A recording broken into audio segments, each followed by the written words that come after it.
los periodistas y medios de comunicación. En momentos tan complicados, agradezco mucho la asistencia a nuestras humildes convocatorias. Lo primero que debo decir en esta coyuntura es que este es un proceso electoral extraño, difícil de entender. Hemos tenido boletines del CNE, hemos tenido proclamación por parte del CNE, también tuvimos sentencia por parte del TCJ, pero no tenemos acta ni resultado.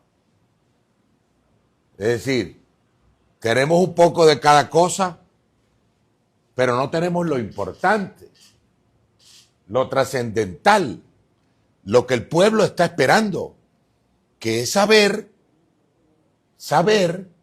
cuáles fueron los resultados, mesa por mesa, de este proceso electoral. La sala del día de ayer, la sala electoral, publica o lee un acto rimbombante, donde estuvo invitado incluso el cuerpo diplomático. Me pareció extraño ese detalle, pero bueno, cada quien invita a quien quiere. Y lee una sentencia en la cual plantea una serie de cosas y dice que esa sentencia hay que acatarla. Y yo digo, bueno, la podemos acatar. El tema es que no la creemos, no es creíble. El pueblo puede acatar, pero no cree. La credibilidad de esa sentencia está en tela de juicio, porque tampoco muestra los resultados. Habría que decir como Santo Tomás, ver para creer.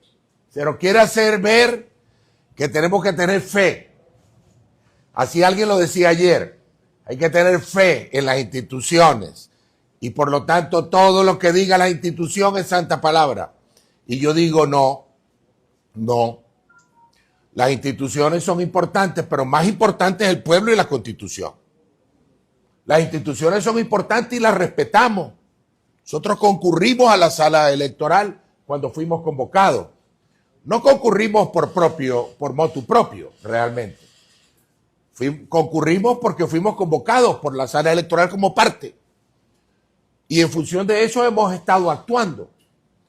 Pero debo decir que a pesar de que el verbo correcto, el que aparece en la ley, es acatar, yo le pregunto a la sala, ¿podemos acatar sin creer?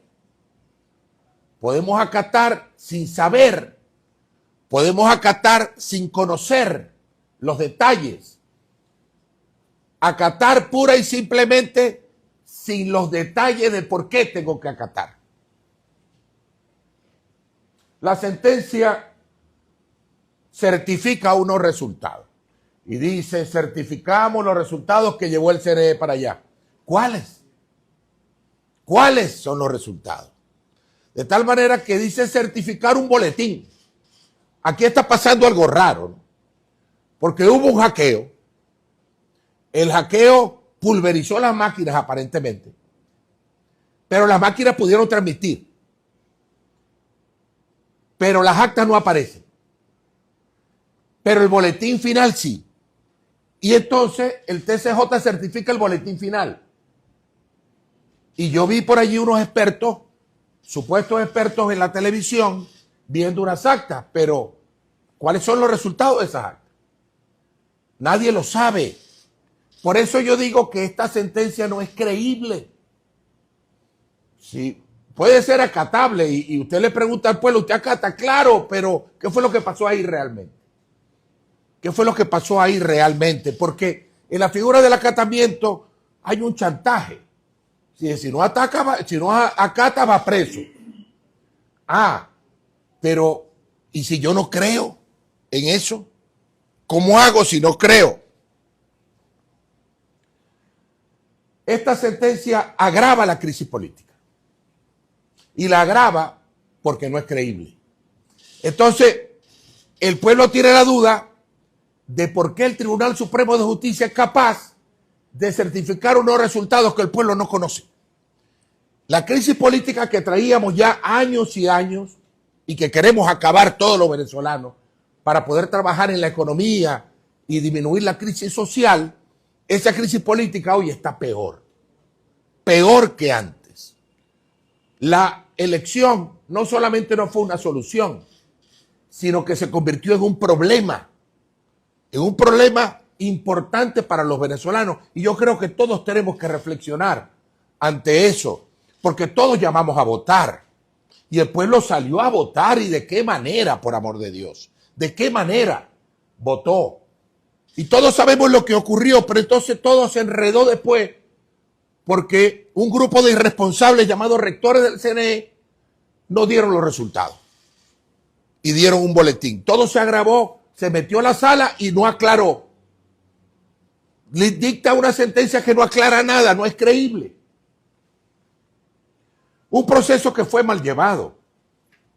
Yo no lo dudo. Bueno, yo concurrí a la sala, llevé una serie de actuaciones, no me respondieron ni una sola.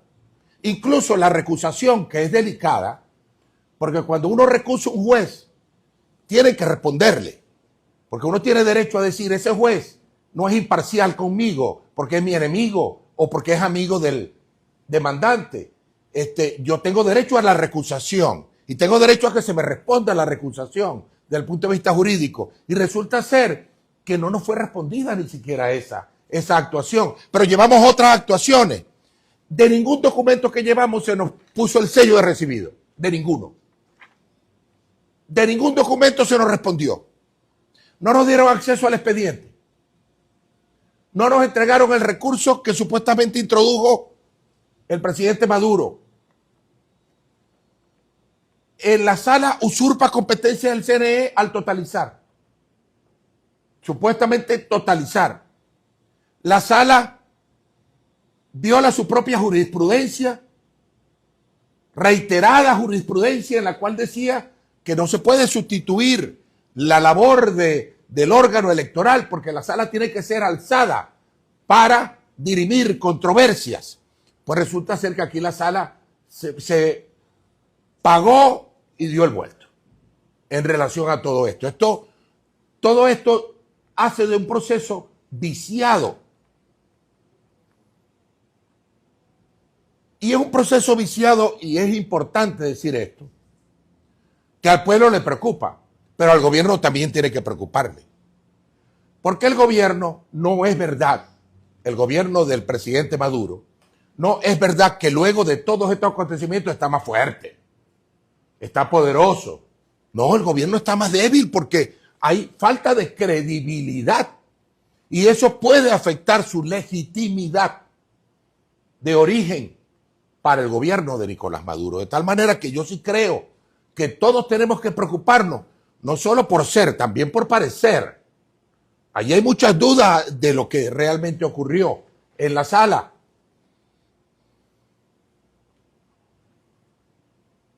Una cantidad de vicios que hemos señalado. De vicios procesales, de violaciones a la Constitución, al Estado de Derecho, a los derechos que tengo como ex candidato que fui y como ciudadano. Pero también a todos los ciudadanos se les ha violado su derecho. Porque esta sentencia atenta contra el voto, contra el sufragio, atenta contra la fortaleza que tiene que ser el sufragio para originar toda la república. ¿Cómo se estructura nuestra república? Se estructura en base a poderes públicos que son electos. Electos. Es decir, el presidente de la república, los diputados, los gobernadores, los alcaldes, los legisladores, los concejales, todos son electos. ¿Por quién? Por el pueblo. Ahora, si esa fortaleza del voto para elegir es minada, le estamos dando un tiro a la república. Entonces yo afirmo que esta sentencia no contribuye, sino que agrava la situación, porque pone el voto, lo pone como entre la espada y la pared al sufragio. Bueno, ¿sirve para algo el sufragio o no sirve? Y yo sí digo que ahí hay una violación a la Constitución. Por eso nosotros hemos decidido, en uso de nuestros derechos constitucionales y siempre apelando a la institucionalidad. Porque todo lo que hemos hecho, lo hemos hecho dentro de la institucionalidad. Hemos creído en las instituciones y hemos ido a la sala electoral. Ahora anunciamos que vamos a ejercer el derecho a presentar un recurso de revisión de esta sentencia ante la sala constitucional. Esta sentencia puede ser inapelable, pero es revisable por la sala constitucional. De acuerdo a lo establecido, aquí voy a buscar la chuletita, a lo establecido en el artículo 25 de la Ley Orgánica del Tribunal Supremo de Justicia, que señala que toda sentencia es revisable por su orden constitucional. Es decir, nosotros primero tenemos que tener acceso a la sentencia completa, la vamos a pedir. Luego vamos a trabajar en preparar este recurso de revisión porque tenemos el convencimiento de que esa sentencia viola derechos constitucionales, no de Enrique Márquez, no de una persona en particular, de todos los venezolanos. Y atendiendo a eso vamos a ir a la sala constitucional. Repito, como cualquier otro ciudadano, vamos a introducir ese recurso en función de que la sala constitucional nos responda si esa sentencia de la sala electoral está pegada al derecho constitucional o no. Claro, hay mucha gente que dice, ¿y para qué vamos a hacer eso? Y yo digo, bueno, nosotros vamos a hacer eso porque no renunciamos ni a la política ni a las instituciones. Porque buscamos con nuestras acciones preservar la paz, preservar la institucionalidad y preservar la Constitución. Si nosotros, fruto de los problemas que tenemos ahora, decidimos llevar nuestros conflictos fuera de la Constitución, quien va a pagar es el pueblo venezolano. Y yo, al contrario de eso, hoy anuncio, sigo dentro de la Constitución. Y más allá de eso, quiero humildemente, utilizando estos medios de comunicación, pedirle al pueblo venezolano que nos acompañe para presentar ese recurso, para que no sea solo una iniciativa individual de una persona humilde, ciudadano como yo, sino que sea de instituciones, de gremios, de sindicatos, de gente, de pueblo, que le diga a la sala constitucional, queremos que usted nos diga si esta sentencia cumplió con la Constitución o no. Esa es una labor importantísima y vamos a convertir, por lo tanto, esta iniciativa, como he dicho, humilde, en un movimiento cívico por el artículo 5 de nuestra Constitución. El movimiento cívico para defender lo establecido en el artículo 5, que no es otra cosa que el poder reside en el pueblo, quien lo ejerce indirectamente a través del sufragio. Ese movimiento cívico lo vamos a estructurar humildemente con mucho esfuerzo, pero es una labor que todos los venezolanos tenemos que desarrollar en función de garantizar el acceso a la justicia. No nos vamos a cansar de la ruta institucional, de la ruta de la presión institucional legítima en fiscalía, en defensoría del pueblo, en tribunales, en donde sea, en función de que las instituciones funcionen. La solución para Venezuela no es la violencia, no es la represión, no es la persecución. La solución para Venezuela es que las instituciones realmente funcionen.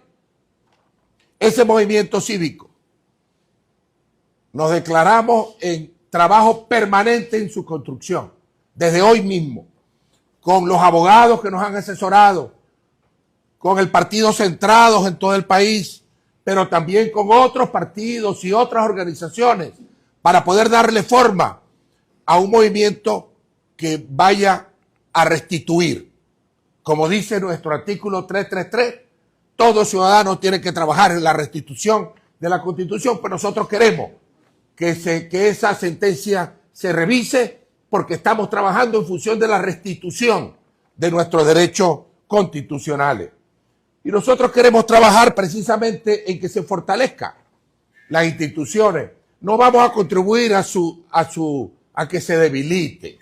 Y yo quiero llamar la atención, porque aquí ahorita todo es un chantaje. Enrique, si no acatas te van a meter preso. Bueno, pues vamos a utilizar el verbo acatar, pero yo quiero decir otro. Yo quiero que se me convenza. Yo quiero que esa sentencia tenga credibilidad, que no la tiene. No, que Enrique, que si no acatas, entonces el partido centrado lo van a eliminar. A propósito, fue el señor Rodríguez, el presidente de la Asamblea Nacional, y el señor Cabello, diputado de la Asamblea Nacional, quienes abusando de sus investiduras, utilizan, se ponen en el sitio del CNE, pues. A los rectores del CNE ya nadie los respeta. Nadie los respeta. Ahora, el señor Rodríguez, el señor Cabello, amenazan a todos los partidos con que les van a quitar los partidos. Si no, hacen lo que ellos les dicen. Ah, pero eso no es función del CNE. Eso no es función del CNE. El CNE no es el que evalúa los partidos, el que tiene que decir algo.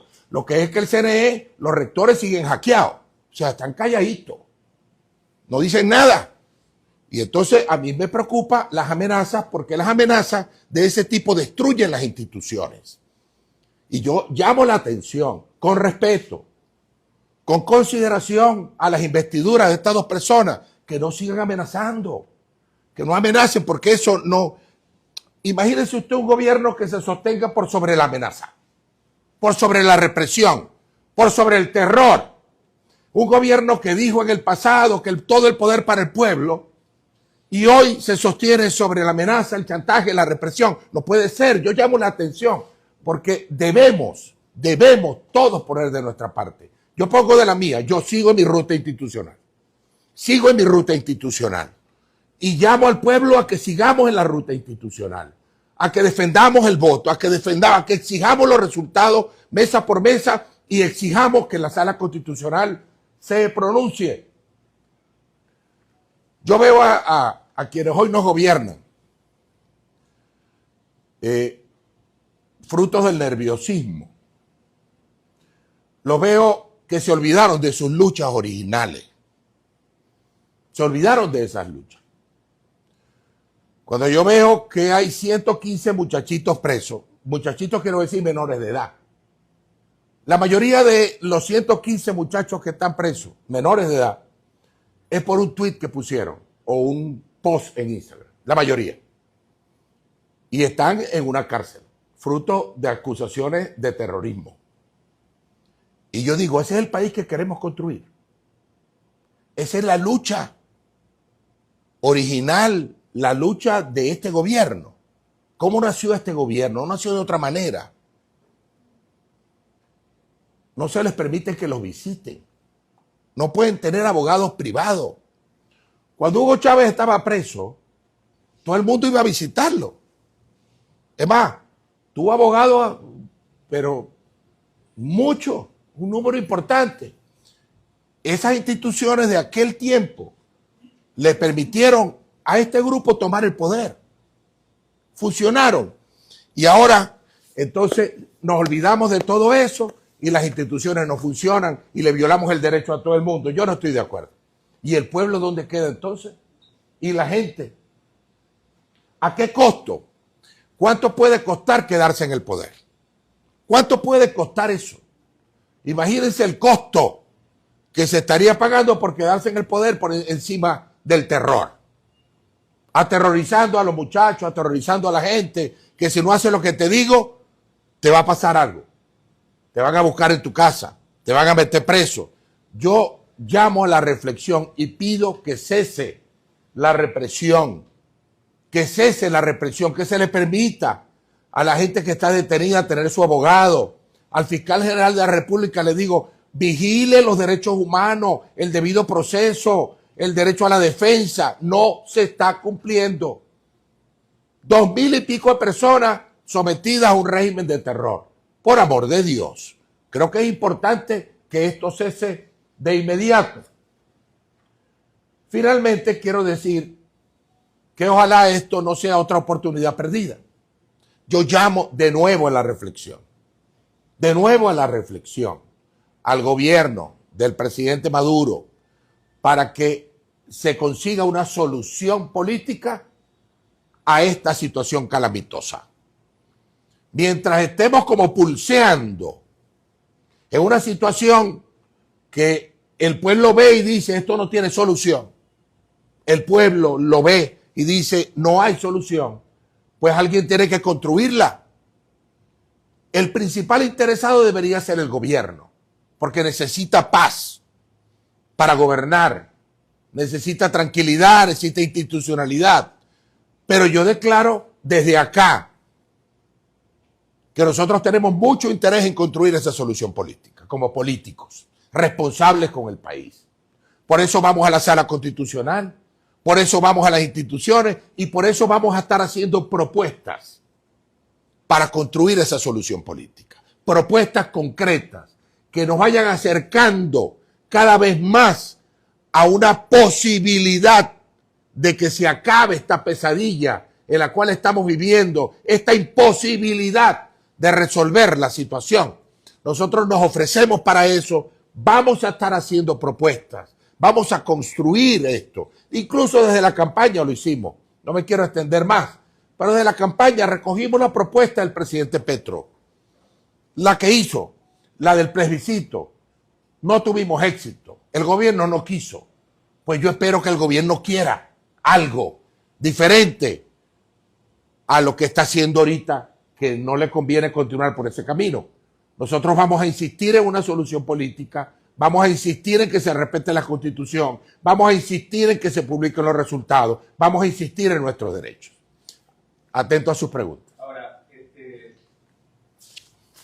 disculpe, ¿cómo se puede construir ese camino si se construyó un camino electoral, se inhabilitó a una candidata, se inhabilitó a otra candidata, luego participó Edmundo González, y bueno, y los resultados no muestran las actas? Es decir, ¿de qué manera se puede construir un camino para tratar de superar la crisis?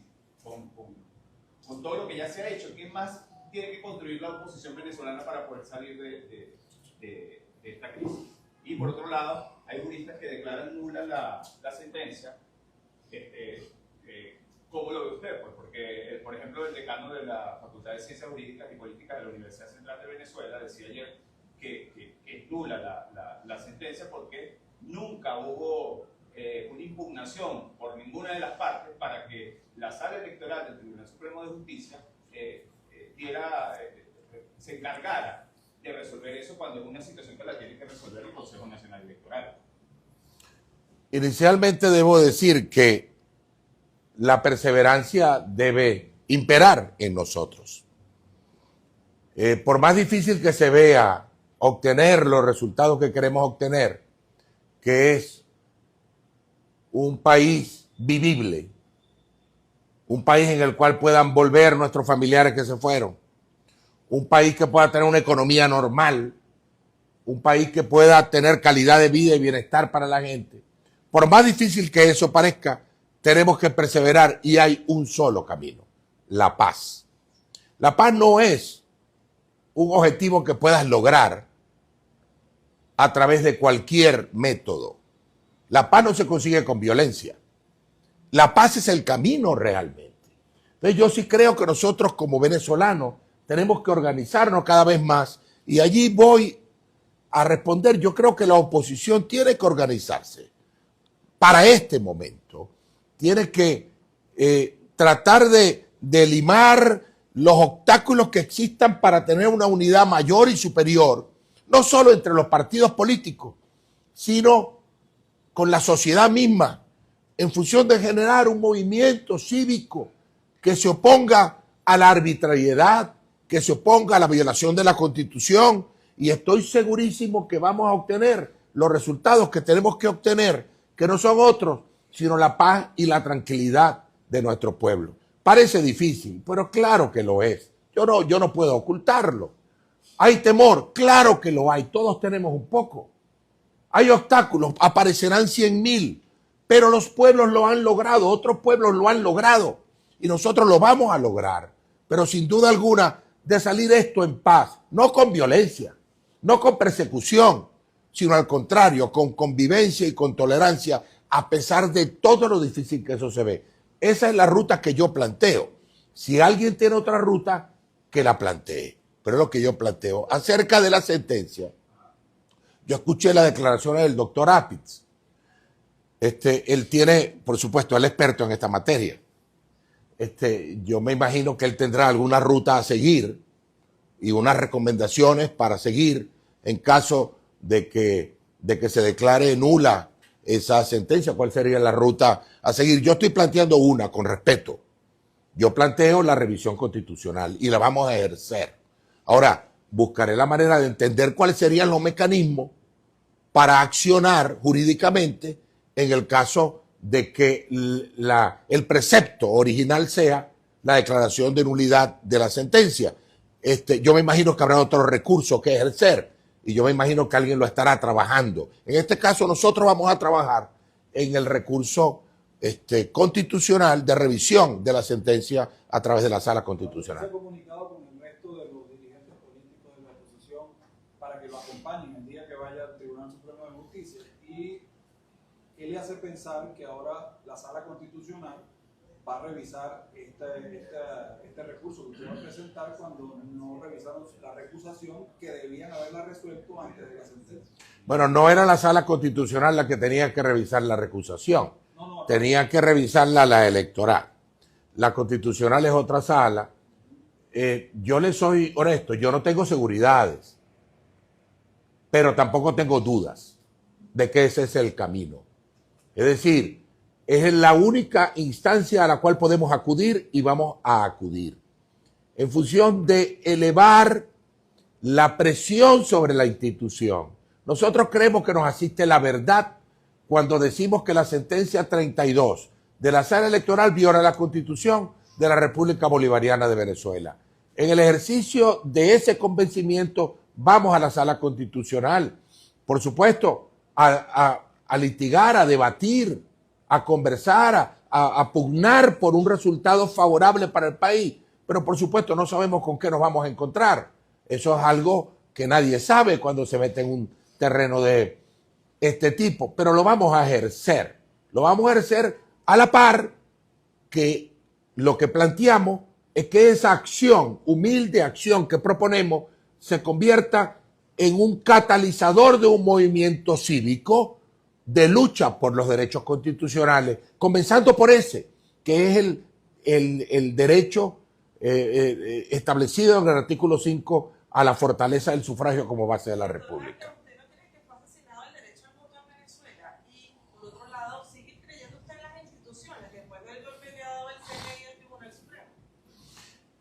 Bueno, fíjese usted que nosotros acusamos a los rectores.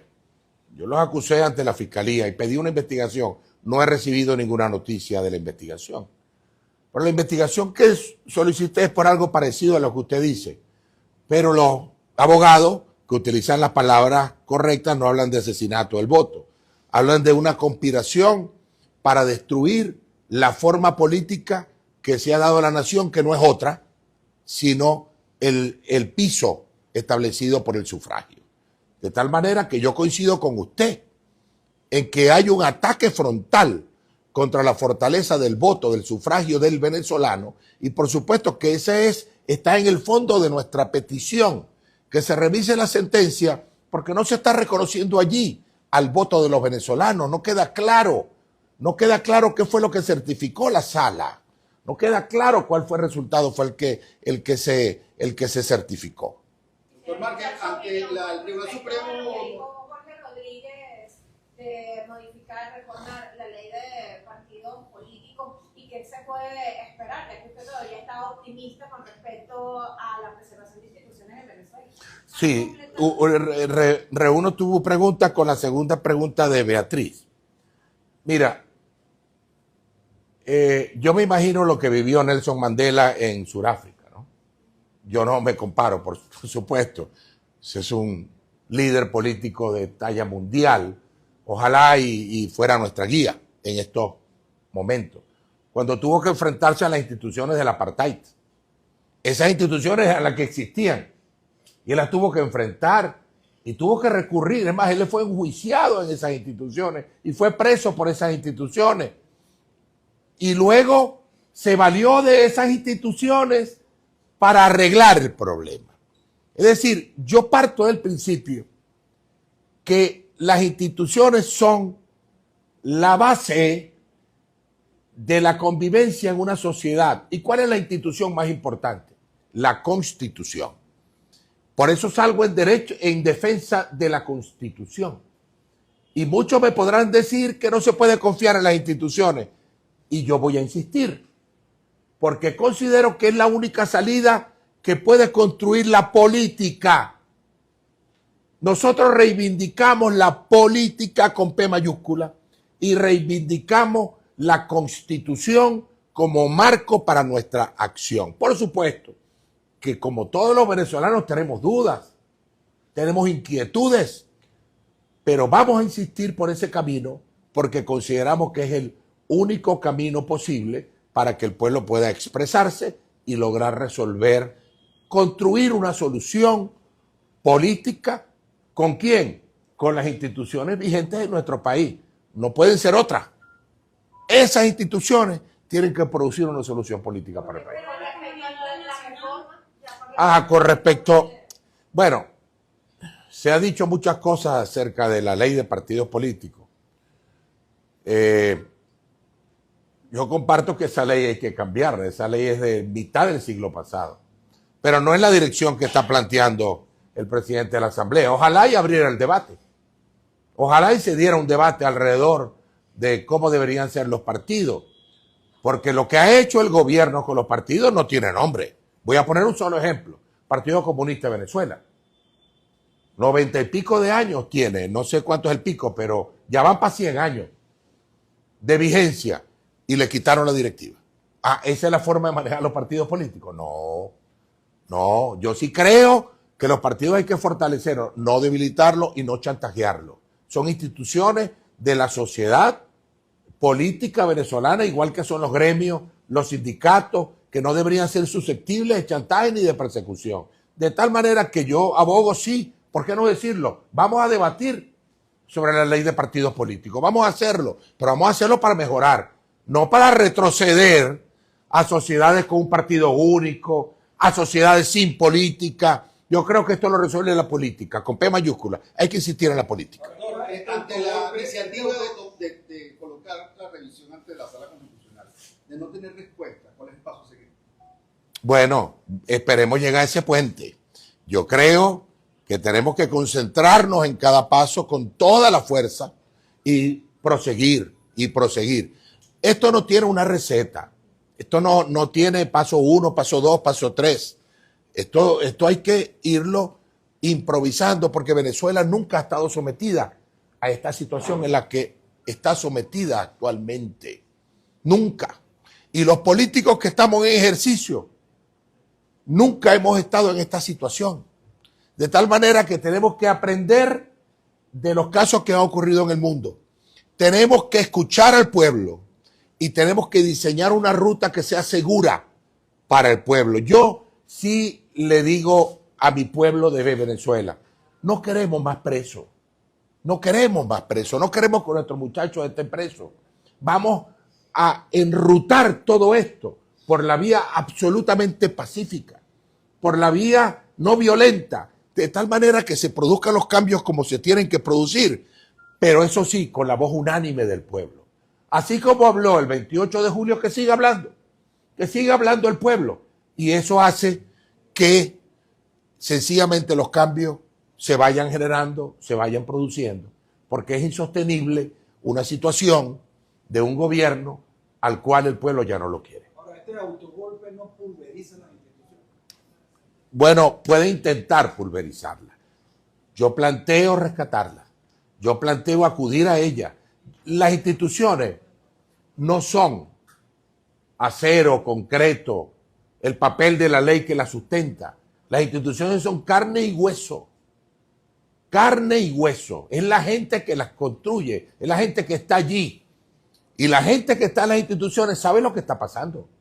Sabe lo que pasó el 28. Sabe lo que está pasando. Y tiene que tomar una decisión en algún momento. Bueno, yo voy a continuar viviendo en un país así. ¿Es sustentable para mí vivir en un país así? ¿O quiero realmente cambiar? Y cada quien tiene que colocar su grano de arena A mí algunos amigos me dicen, Enrique, vas a seguir declarando, te estás metiendo en un problema con el gobierno, te van a perseguir. Y yo digo, es mi responsabilidad, hermano. Yo no puedo dejar de hacerlo, es mi responsabilidad. Yo me siento capaz, hábil como político para ayudar a resolver esto, pero tengo que asumirlo con responsabilidad.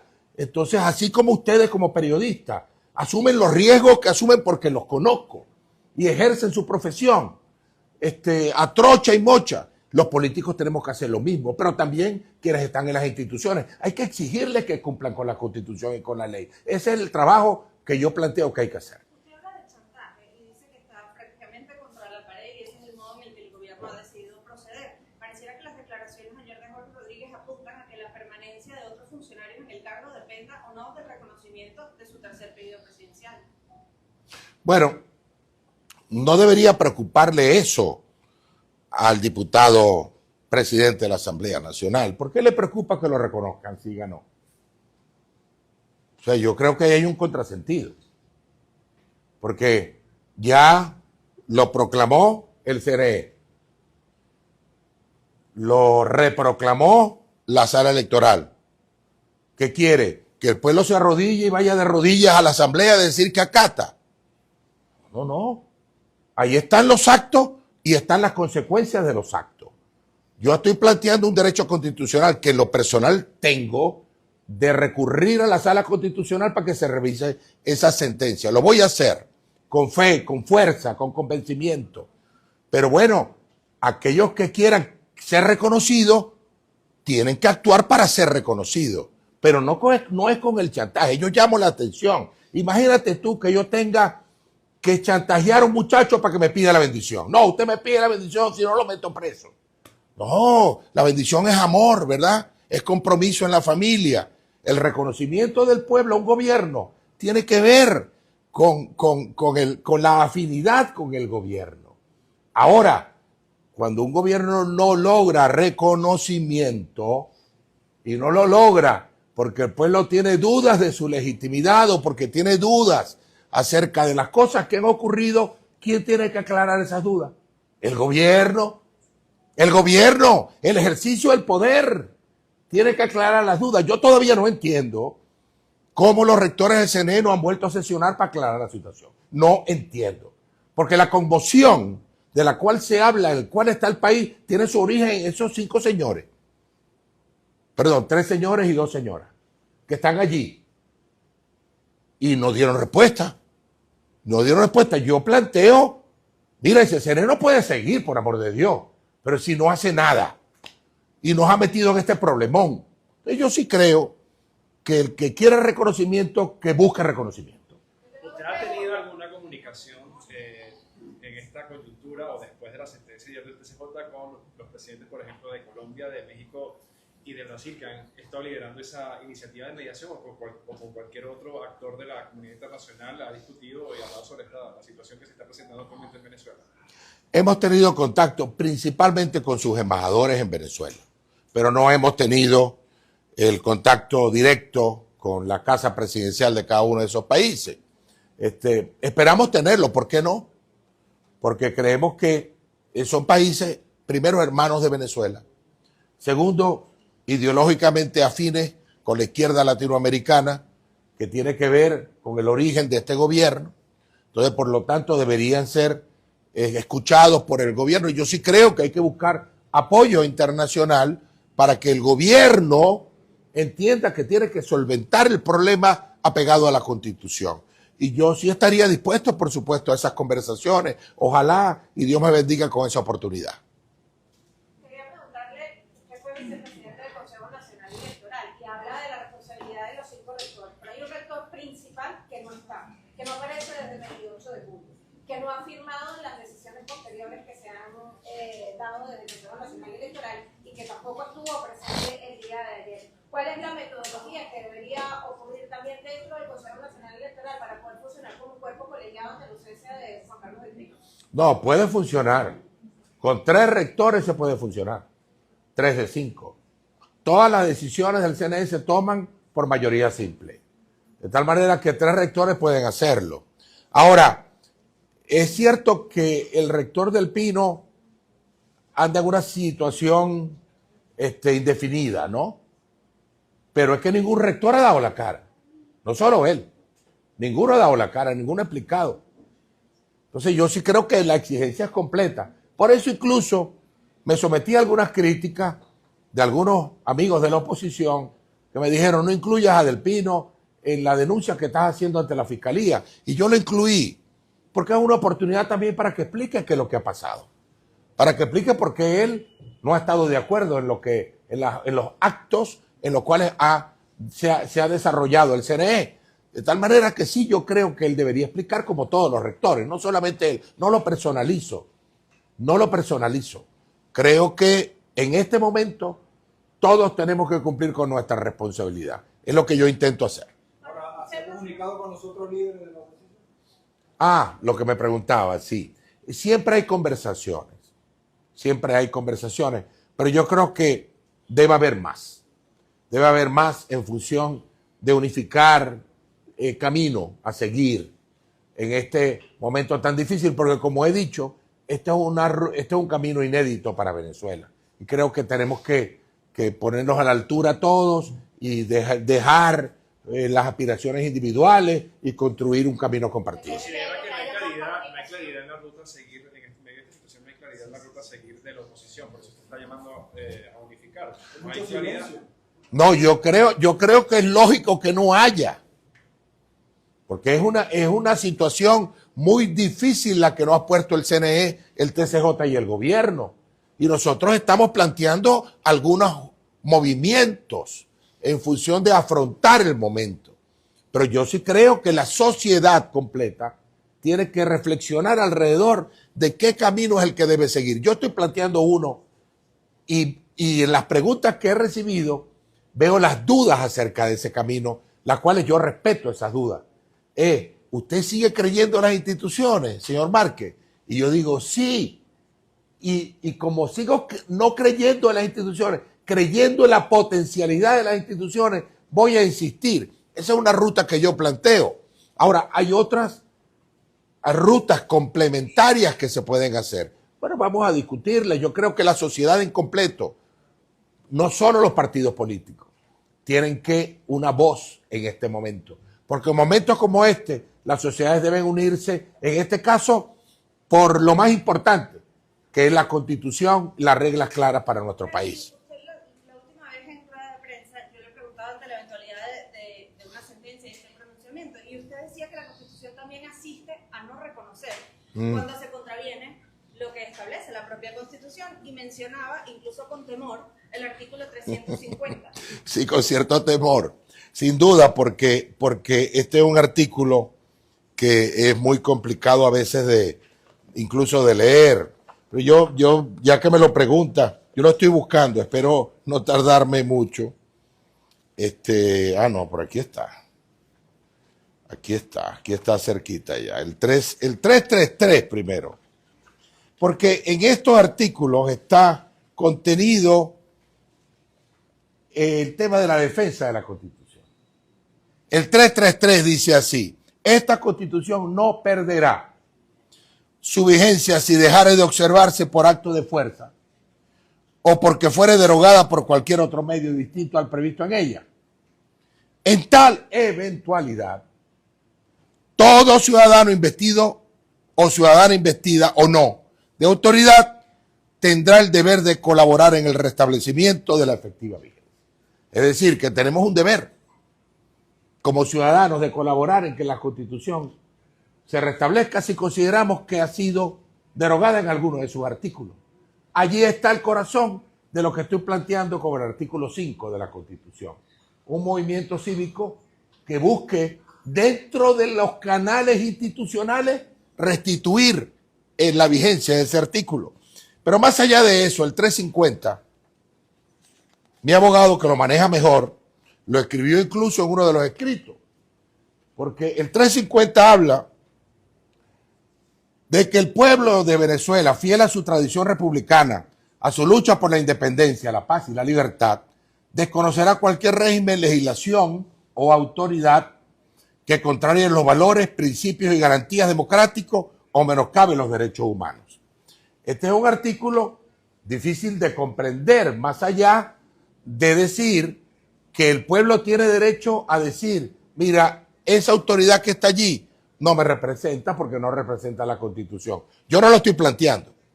Yo planteo el ejercicio del 333 para trabajar sobre el artículo 5º.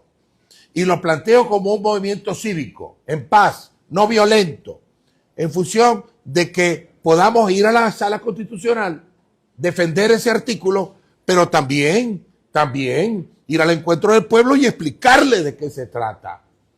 El pueblo tiene que conocer su constitución y sus derechos. Pues nosotros nos declaramos en campaña por eso, por la defensa de la constitución, principalmente de su artículo 5º y por mostrarle al país cuál es el camino para su defensa. Usted señalaba que hace falta más comunicación dentro de la oposición.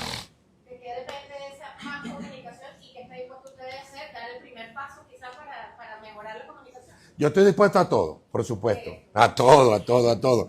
A mí me gusta, yo converso con todos los sectores realmente, pero creo que tiene que haber algo de formalidad en las comunicaciones, en las conversaciones. Y creo que, como he dicho antes, se trata de dejar a un lado los personalismos y ver al país. Ver al país. Siempre hay, en todos lados, hasta en un condominio. Hasta en un condominio hay personalismo. En todos lados lo hay.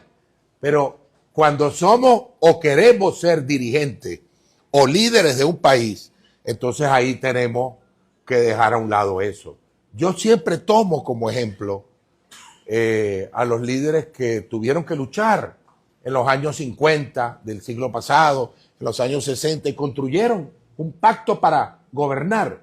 Ese ejemplo a mí me llama la atención, porque eran gente de carne y hueso, con sus aspiraciones personales, con su visión política diferente, cada uno, y sin embargo se pusieron de acuerdo y le dieron al país un periodo de estabilidad democrática, que a lo mejor no era lo que el pueblo esperaba, cambió, mutó. Bueno, ahora creo que hay que hacer lo mismo. Hay que hacer lo mismo. No sé cómo lo bautizará la historia, pero yo creo que hay que invertir tiempo en ponernos de acuerdo, en buscar una solución política eficaz para nuestro país. Mire, siempre se dijo que si salía la gente a votar y si la diferencia era abismal y si no sé qué, no sé más cuánto, era muy difícil que se pudiera ocultar ese resultado o se robaran las elecciones, etcétera, etcétera. Pero pareciera que no fue suficiente la gente en la calle. ¿Cree usted que le faltó algo más a la oposición, algo más para poder cobrar esa victoria? Yo creo que al pueblo no le ha faltado nada, nadita de nada. La votación del pueblo, el entusiasmo, la alegría. Y creo que la oposición ha hecho lo que ha tenido que hacer. Yo en lo personal no tengo críticas. No tengo críticas. El momento preciso. El tiempo de Dios. Pero ese momento depende de qué, porque ya la gente lo puso todo, la oposición lo puso todo. Depende de qué. Depende de que llegue. No puedo yo tener, no tengo la receta. No tengo la receta. Tengo la convicción de que es el único camino.